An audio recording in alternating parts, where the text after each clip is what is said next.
इस कहानी को यह मत सुनिए कि एक कथा है, इसका प्रतीक शास्त्र अपने बच्चों को सिखाइए।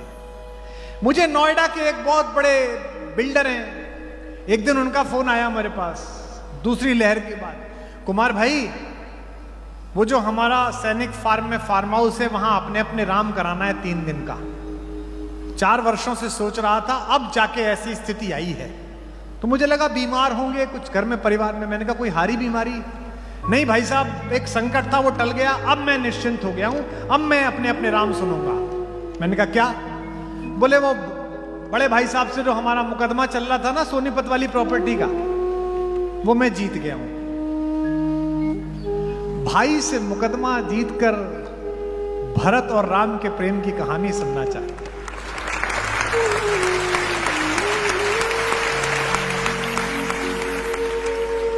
क्या फर्जी दौर है।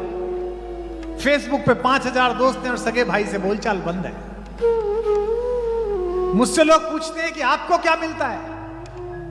जो पैसा आता है वो तो भारत कुलम में चला जाता है, तुमको क्या मिलता है?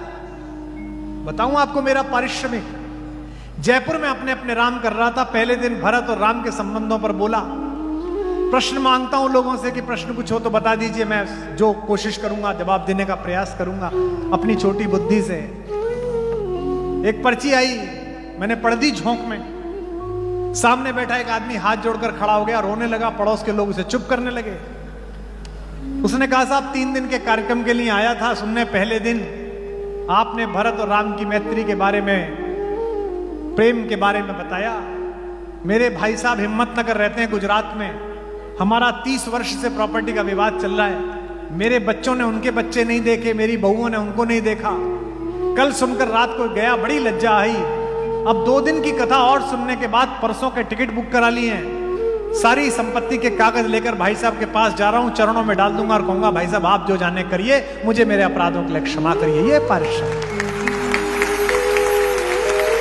अगर इन हजारों लोगों में एक व्यक्ति के जीवन में भी इस बात ने प्रवेश किया कि ये कहानी क्या सिखाती है, तो आना सफल है, पारिश्रमिक सफल है, मानदेय सफल है। क्यों चुना विश्वामित्र ने राम को? यह कहानी प्रतीक की है, सिंबल की है। कोई भी बात इसमें ऐसी नहीं है जो कहानी के नाम पे सुना दी गई।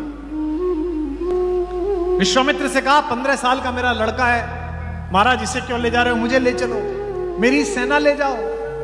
लेकिन विश्वामित्र तो जानते थे किसे ले जाना। विश्वामित्र ने कहा हे दशरथ, हे रघुवंश के राजा, मैं तुम्हारे इसी बेटे को मांगने के लिए इसलिए आया हूं कि 4 चीजों में से एक भी चीज किसी की जिंदगी में आ जाए तो उसका दिमाग खराब कर देती है, पागल कर देती है। कौन सी चीजें? पहली यौवन, जवानी जवाती है। जमीन में पैर मार के पानी निकालता है आदमी, हमने भी निकाला है, आपने भी निकाला होगा। यही वो दिन है कि छत पे नंगे बदन टहलते थे, यही वो दिन है कि छाती में खांसी बैठ जाती है। जब जवानी आती है तो पागल हो जाता है आदमी। दूसरा धन, जब पैसा आ जाता है तो आदमी पागल हो जाता है। ये बच्चियां बैठी हैं हमारी बेटियां, ये बहुत ब्रांड के चक्कर में है। लंदन जाओ तो पूरी सेल्फ रेसिडेंसी ही भरी हुई है, यहां प्राडा है, यहां गुची है। लेकिन जो दुनिया का सबसे बड़ा ब्रांड बना उसने कुछ नहीं पहन रखा था, एक वलकल पहन रखा था, चप्पल तक नहीं थी। वहीं की लकड़ी तोड़कर बनाया हुआ एक धनुष था, जंगल की लकड़ी से बनाए हुए बाण थे, और जिससे लड़ा उसके पास सब कुछ था। तो दूसरी चीज होती है धन, और तीसरी चीज होती है संपत्ति, वही खानदानी रईस। इसका लोभ नहीं छूटता। हमारे एक मित्र हैं, मुझे एक साधु से मिलाने ले गए। बड़ा सम्मान है साधुओं का, जीवन दे देते हैं लोग बाग, सन्यास ले लेते हैं। मेरी तो हिम्मत अभी तक नहीं हो रही। मन बीच में उमगता है कि छोड़ के चलूं, तो कुछ ना कुछ सामने दिख जाता है, पुत्री की शादी, भारत कुलम, और फिर अचानक रात को जागता हूं कि पता नहीं किस दिन सुबह उठ के कपड़े छोड़ के दूसरे पहन लूं। लेकिन बड़े लोग हैं जो छोड़ देते हैं। तो मैं गया साधु से मिलने, वो बहुत बड़े उद्योगपति थे, अचानक साधु हो गए। 42 मिनट बैठा मैं उनके पास, बताते रहे कुमार साहब कौन सी गाड़ी यूज करते हैं। मैंने कहा महाराज गाड़ी का क्या है, किसी में भी आ जाता। फिर भी महाराज मर्सिडीज में आया था, मेरे पास भी एस क्लास थी। कुमार साहब जब मैंने संन्यास लिया 427 करोड़ का टर्नओवर था उस साल मेरा। कुमार साहब मेरा मैनहट्टन में भी एक फ्लैट था, मेरा वहां सेंट्रल लंदन में भी एक मकान था। बाहर निकला तो वो सज्जन जो लेके गए थे बोले कितने त्यागी हैं हमारे महाराज जी, सब कुछ छोड़ दिया। मैंने कहा कहां छोड़ दिया? 19 बार जिक्र कराया कि जो छोड़ के आया, तो पढ़ा कहां से? अभी तो पढ़ा ही हुआ है।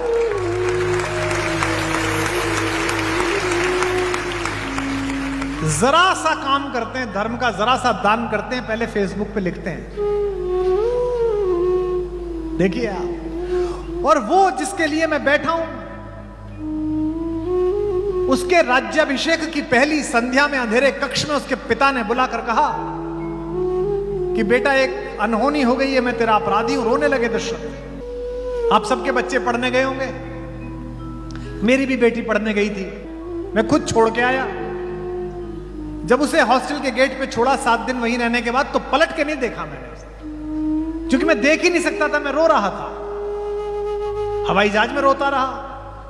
शुरुआत के छोटे छोटे फंक्शंस में उसकी याद आती रही, सामान्य बच्चे की, जिसके घर त्रैलोक्य का सबसे सुंदर बच्चा पैदा हुआ, 15 वर्ष की आयु में ऐसा हो, उसे जंगल भेजने की बात करी जाए 18 वर्ष की आयु में, तो पिता का कलेजा कैसा फटा हो। आध्यात्म रामायण में तो दशरथ यहां तक कहते हैं कि तू सर्वोच्च सेनापति है सेनाओं का, चल मैंने कैकेयी को वचन दे दिया, पर तू एक काम कर, मुझे गिरफ्तार करके जेल में डाल दे, इससे मेरा वचन भी पूरा हो जाएगा और बेटे तू मेरी आंखों के आगे भी रहे। लक्ष्मण कहते हैं कि पुरुषार्थी बनते हो, कहते हो मैं धर्म की संस्थापना करूंगा, घर में अधर्म हो रहा है, ये क्यों लटकाए घूम रहे हो, धनुष को उठाओ। क्या अद्भुत बात कही है मेरे राघव ने, मेरे राम ने। मैं सोचकर रोता हूं इसे। कहते हैं सौमित्र, लक्ष्मण किस पर धनुष उठाऊं? रघुवंशियों की परंपरा की प्राण जाए वचन न जाए, उसका पालन करने वाले अपने इस पिता पर।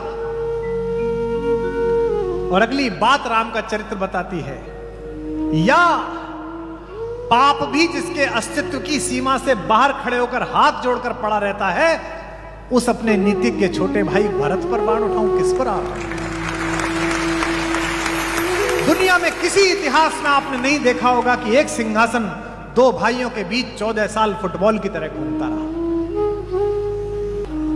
क्योंकि एक परंपरा है जो अपने भाइयों का सर काट देती है, पिता को जेल भेज देती है एक टुच्चे से राज्य के लिए।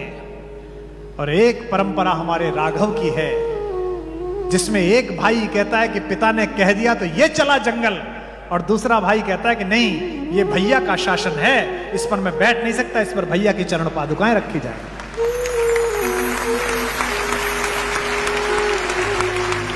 ये बच्चों को सिखाइए, ये बहुओं को सिखाइए कि कैसे श्रुतकीर्ति, मांडवी, उर्मिला और माता सीता एक साथ रहती है।